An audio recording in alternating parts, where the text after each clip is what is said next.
प्रत्येक मनुष्य के जीवन में ऐसा क्षण अवश्य आता है जब सारे स्वप्न, सारी आशाएं, सारे दृश्य ध्वस्त हो जाते हैं। जीवन के सारे आयोजन ही बिखर जाते हैं। एक और धर्म होता है और दूसरी ओर सुख। इसी को धर्म संकट कहते हैं। जब धर्म का वहन ही संकट हो और धर्म का त्याग ही सुख हो। विचार कीजिए, कभी किसी स्वजन के विरुद्ध सत्य बोलने का अवसर प्राप्त हो जाता है, कभी ठीक दरिद्रता के समय सरलता से चोरी करने का मार्ग प्राप्त हो जाता है, कभी किसी शक्तिशाली राजनेता या राजा के कर्मचारी का अधर्म प्रकट हो जाता है। सबके जीवन में ऐसी घटना बनती ही रहती है। अधिकतर लोग ऐसे किसी क्षण को धर्म संकट के रूप में जान ही नहीं पाते। हमें किसी प्रकार के संघर्ष का अनुभव ही नहीं होता। सहजता से सुख की ओर खींचे चले जाते हैं, जैसे मक्खी गुड़ की ओर खींची चली जाती। वास्तव में धर्म संकट का क्षण ईश्वर के निकट जाने का क्षण होता है। यदि हम संघर्षों से भयभीत ना हो, सुख की ओर आकर्षित ना हो, अपने धर्म पर दृढ़ रहे, तो ईश्वर का साक्षात्कार दूर नहीं।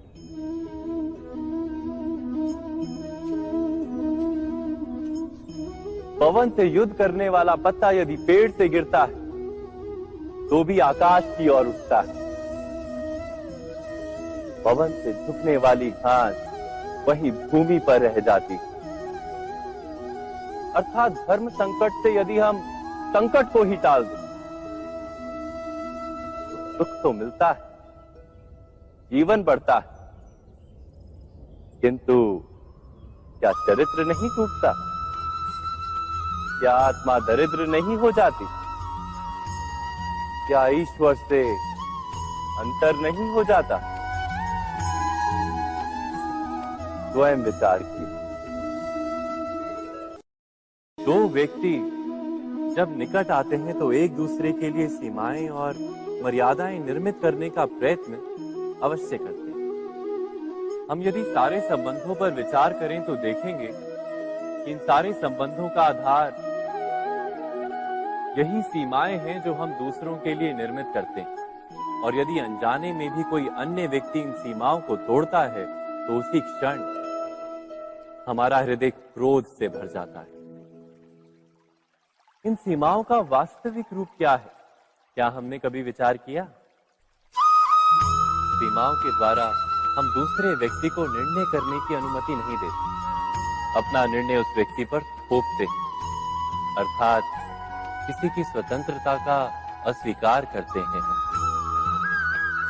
और जब स्वतंत्रता का अस्वीकार किया जाता है तो उसका हृदय दुख से भर जाता है। और जब वो सीमाओं को तोड़ता है तो हमारा हृदय क्रोध से भर जाता है। क्या ऐसा नहीं होता?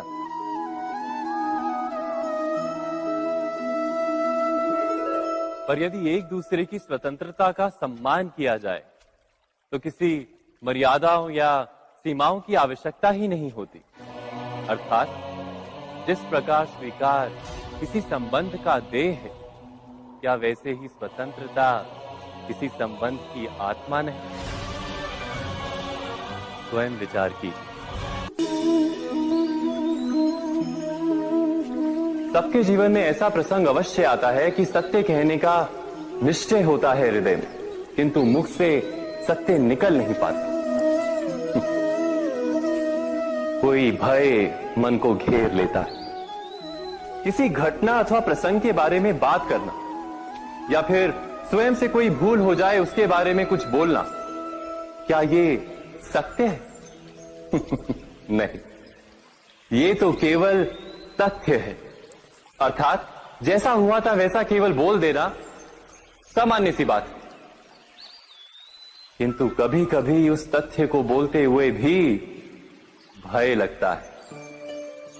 कदाचित किसी दूसरे की भावनाओं का विचार आता है मन। दूसरे को दुख होगा ये भय भी शब्दों को रोकता है। तो ये सत्य क्या है? क्या हमने कभी विचार किया है? जब भय रहते हुए भी कोई तथ्य बोलता है तो वो सत्य कहलाता है। वास्तव में सत्य कुछ और नहीं, केवल निर्भयता का दूसरा नाम है। और निर्भय होने का कोई समय नहीं होता, क्योंकि निर्भयता आत्मा का स्वभाव है। अर्थात क्या प्रत्येक क्षण सत्य बोलने का क्षण नहीं होता?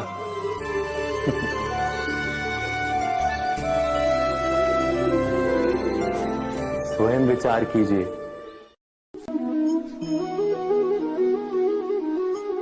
श्रेष्ठता का क्या अर्थ है? श्रेष्ठता का अर्थ है दूसरों से अधिक ज्ञान प्राप्त करना। अर्थात मूल्य इस बात का नहीं कि स्वयं कितना ज्ञान प्राप्त किया, मूल्य इस बात का है कि प्राप्त किया हुआ ज्ञान अन्य लोगों से कितना अधिक है। अर्थात श्रेष्ठता की इच्छा ज्ञान प्राप्ति को भी एक स्पर्धा बना देती है।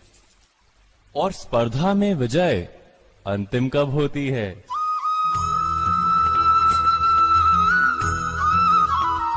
कुछ समय के लिए तो श्रेष्ठ बना जा सकता है, किंतु सदा के लिए कोई श्रेष्ठ नहीं रह पाता। फिर वही असंतोष, पीड़ा और संघर्ष जन्म लेता है।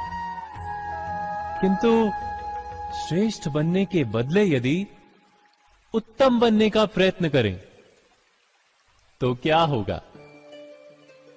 उत्तम का अर्थ है कि जितना प्राप्त करने योग्य है वो सब प्राप्त करना, किसी से अधिक पाने की इच्छा से नहीं, मात्र आत्मा की तृप्ति हेतु कुछ प्राप्त करना। उत्तम के मार्ग पर किसी अन्य से स्पर्धा नहीं होती, स्वयं अपने आप से स्पर्धा होती है। अर्थात उत्तम बनने का प्रयत्न करने वाले को देर अबेर सारा ज्ञान प्राप्त हो जाता है। बिना प्रयत्न के ही वो श्रेष्ठ बन जाता है। किंतु जो श्रेष्ठ बनने का प्रयत्न करता है वो श्रेष्ठ बने या ना बने, उत्तम कभी नहीं बन पाता।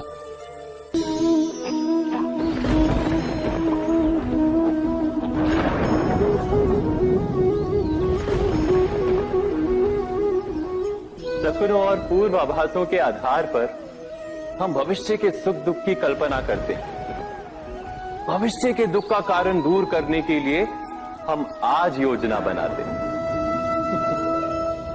किंतु कल के संकट को आज निर्मूल करने से हमें लाभ मिलता है या हानि पहुंचती है? ये प्रश्न हम कभी नहीं करते। सत्य तो ये है कि संकट और उसका निवारण साथ जनते हैं, व्यक्ति के लिए भी और सृष्टि के लिए भी। नहीं, आप अपने भूतकाल का स्मरण कीजिए, इतिहास को देखिए। आप तुरंत ही ये जान पाएंगे कि जब जब संकट आता है तब तब उसका निवारण करने वाली शक्ति भी जन्म लेती है। यही तो जगत का चलन है। वस्तुतः संकट ही शक्ति के जन्म का कारण है। प्रत्येक व्यक्ति जब संकट से निकलता है तो एक पद आगे बढ़ा होता है, अधिक चमकता है, आत्मविश्वास से अधिक भरा होता है, न केवल अपने लिए अपितु विश्व के लिए भी। क्या ये सत्य नहीं? वास्तव में संकट का जन्म है एक अवसर का जन्म, अपने आप को बदलने का, अपने विचारों को ऊंचाई पर करने का अवसर, अपनी आत्मा को बलवान और ज्ञान मंडित बनाने का अवसर। जो ये कर पाता है उसे कोई संकट नहीं होता, किंतु जो ये नहीं कर पाता वो तो स्वयं एक संकट है विश्व के लिए। विचार कीजिए।